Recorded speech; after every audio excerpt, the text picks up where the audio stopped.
I want to give you a little idea of some ways that you can do dramatic play structures and some other ideas for dramatic play in some preschool classrooms. These are actual structures that were built by some teachers that I used to work with.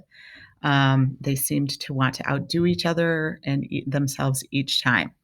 So, these are a lot of ways that you can incorporate dramatic play into your classroom in ways that kids find really fun and interesting. You don't need to buy a bunch of new stuff. You can just get some refrigerator boxes from appliance stores and go to town. Make sure when you do that that you take all the staples and all the, potentially harmful stuff out. So this is a gingerbread house that was built in one of our classrooms. 2.5-year-olds, I think, were in this classroom. As you can see, it's not just a teacher project. There's a lot of kids' artwork all over it, which makes it much more appealing to kids because it's not just something that was put there for them, it's something that they helped do. So, this, of course, this was like the first year. And you can see there's all kinds of paper plate art all over it. The kids just decorated it and stuck it up there. There's some gingerbread men that they made. It has a little dog that lives there. And all of this, you can see Santa going down the chimney. All of this encourages a lot of conversation among the children, which is really important. So the next year it was a winter mansion, right? Several boxes. You can see there are lights on this one. This one has a little less kid art on the outside, but I know the kids did all of the uh, paper plate shingles and the candies on the outside. In this one, there was a fireplace with lights and stockings that the kids made and a rug to play on so kids could actually go in there and spend time playing. There's wrapping paper or wallpaper, as you can see. This is a bear cave, and it was really just some stuff kind of smeared with brown paint in the corner.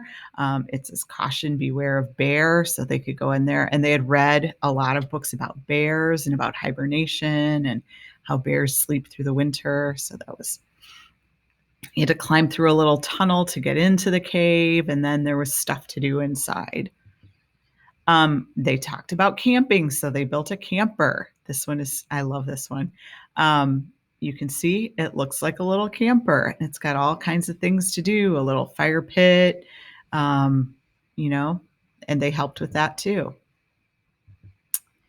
At one point, they turned their classroom into a jungle, and the kids were very involved in this. They helped make the paper chains that are hanging. They helped make other things that are in there. There was a big snake that hung from the ceiling that the children had named Boat. Not sure why, but they had that. You can see it incorporated the entire classroom. There was a volcano in the back. There was a dinosaur digging sand pit. So just all kinds of stuff happening in that classroom. This is a castle, and this is a really interesting one because it was between two classrooms. So where they usually had dividers during the time that they had the castle up, they had the castle as a divider. And again, you can see there's some kids' artwork on it. You can see better here. This was a winter thing too. They made all the candy canes. They made the suckers. They made the things that were the icicles that were hanging from the ceiling. Inside, they had a little dining area, and they had some of their artwork in there as well. This one, again, they had a fireplace and stockings, and then pictures of the kids actually posted on the wall in there, like family portraits. I think there was a mirror in there. Oops, let me go back. So the way it was set up, they could, it was between the two classrooms, and kids in each class could play in it separately at the same time. Plus, then there was a way that they could open it up so that they could all play in there. This is a haunted house that they made one year. Again, kids' artwork on here, so they have a feeling of they were involved in the process. They made some bats that were hanging from the ceiling. They made these pumpkins. It had a lighted fireplace again, and a chandelier, and some creepy art. So this picture that was above the fireplace actually had cutout eyes so that you could look in from outside, and it was at kids' height. Crazy teachers. Um, Lights inside, And then there are other ways that you can do dramatic play. We had a car wash. We brought all the cars outside and we washed them. And we had a sensory table farm. So they were farmers, and we put actual vegetables in the and dirt in the sensory table so that they could farm there. They had a digestive system where they would put food and it would show how it went into your mouth and out through your stomach and out through your bottom, I guess. Ice skating. You can use heavy duty tinfoil and tape it to your floor, and then either use socks, or they were using felt pads, and you can ice skate on the ice skating rink. And you can talk about how it's cold and all kinds of things.